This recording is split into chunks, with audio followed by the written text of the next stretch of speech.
Lamar, your defense was playing lights out and playing like the best defense in football the entire second half. Why are you playing like Daniel Jones right now? And that's not even an underestimate. Like, that's not even an understatement. Throwing for like 50% of your passes. Check. Daniel Jones. Panicking in the pocket when they blitz you. Having no awareness. Check. Daniel Jones. Panicking and forcing it into triple coverage. Check. Playing like Daniel Jones. That's exactly what happened. I mean, in the second half, the Chiefs had a total of about 100 yards compared to the Ravens, where they had all these opportunities. They had all these opportunities to score. And that Zay Flowers play was a true blow to that team. And that you can tell it really demoralized them from there. But it wasn't just the Justin Tucker field goal. It wasn't just this touchdown here. It wasn't all the taunting that they had. It was all the missed opportunities, all the overthrown balls, all of the opportunities where Lamar was holding the ball for too long. He was frantic in the pocket. You could tell before the game, he said that he hates facing Patrick Mahomes. He hates the pressure that he has with Mahomes. And that, for me, is a sign of a guy who maybe can't handle the big moment like some of these other guys, like Joe Burrow and like Patrick Mahomes, or hell, even Josh Allen. I think Josh Allen deserves some flowers over Lamar in this case, because at least he shows up there and he makes big plays. And even if he doesn't beat Patrick Mahomes in the playoffs, he can at least make it a game. Yeah. This game, I know it was 17-10, but this entire game, the Chiefs dominated them from the start. Time of possession, 42 plus minutes. They owned the ball. And then when the Ravens had the ball, there wasn't really a threat that they were going to move down the field. They had two big plays with Zay Flowers that brought them into the red zone. But other than that, they didn't really move the ball at all. Even with all their running game and even with some of the talent that they brought in the offseason, none of that panned out at the end of the day.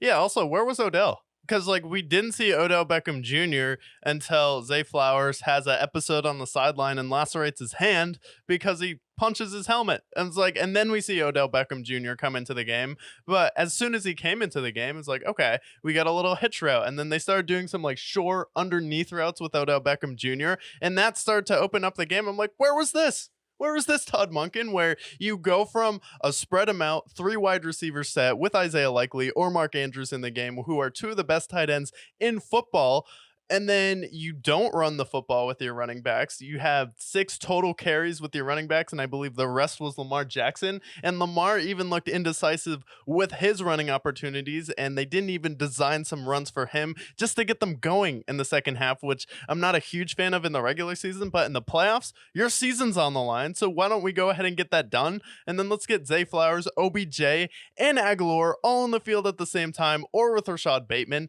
and spread them out. Or you could put Isaiah Likely out there wide and then have Mark Andrews in the game. But as soon as OBJ came in the game, they started legitimately looking like the offense that they looked like all year. Yeah, honestly. Yeah, as soon as Odell came in, it looked a lot different. But for the rest of the game, it felt like we were talking about all year, the way they changed their offense this year. A lot more passing, still running the ball. Lamar Jackson running a lot more methodically than before. And it felt good. But in this game, it felt like they reverted back to the old Ravens, the team that, you know, couldn't really throw the ball down the field, couldn't make those deep shots, relied too heavily on the run.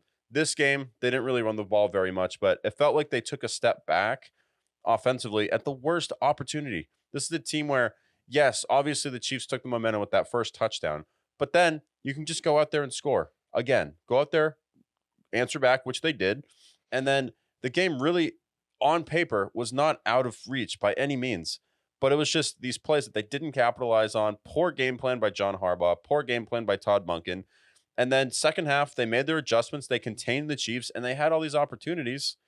And it ultimately fell flat on their face. And the only team that's responsible for this is the Ravens, because they had several opportunities. They didn't capitalize, and the moment was too big for them. Yeah, the moment was definitely too big, and then Ravens fans were acting like this was a lock, and people thought I was crazy for picking the Chiefs, who have made the Super Bowl last year. They've been in the AFC title game 6 straight times, and there was no pressure on them. Like, okay, that's crazy versus a team who's never made it to the Super Bowl, has a bunch of question marks, is just going to roll over them. And then a lot of people thought this game was going to be not only just a victory for the Ravens, they thought the Ravens were going to run and blow out the Kansas City Chiefs, and they thought they were going to boat race them. So I thought that was a bad sign coming into this game, which is why I ended up picking the Chiefs. But also, it's like, how do you not have extra confidence to try more things on offense when your defense was so dominant in the second half? And we've seen the Kansas City Chiefs do like over the course this year where they would like get up and their offense would just look kind of unimpressive because they get a 10-point lead and then they'd start to coast there. Maybe they'd want to save some plays where they actually really need to go out there and get a drive. So they weren't really forcing the issue. Patrick Mahomes was playing it safe, making sure he didn't turn the ball over. And then as soon as he needed to throw the ball to MVS, boom, game over. But like, how are you not encouraged if you're Baltimore? Like, they only have 17 points. We've shut them down since halfway through the second quarter. How is that not a morale boost for your offense? When your defense is playing that good, Metabike was balling out, Roquan Smith and Patrick Queen, Marlon Humphrey and Kyle Hamilton all stepped up and they all rose to the occasion, but the offense was nowhere to be found. Is that an indictment on Lamar's leadership? Is that an indictment on his play? Or is that an indictment on the play calling of Todd Monken? Or is it a little bit of everything and then it being a little bit too big for Zay, Lamar, and Todd Monken?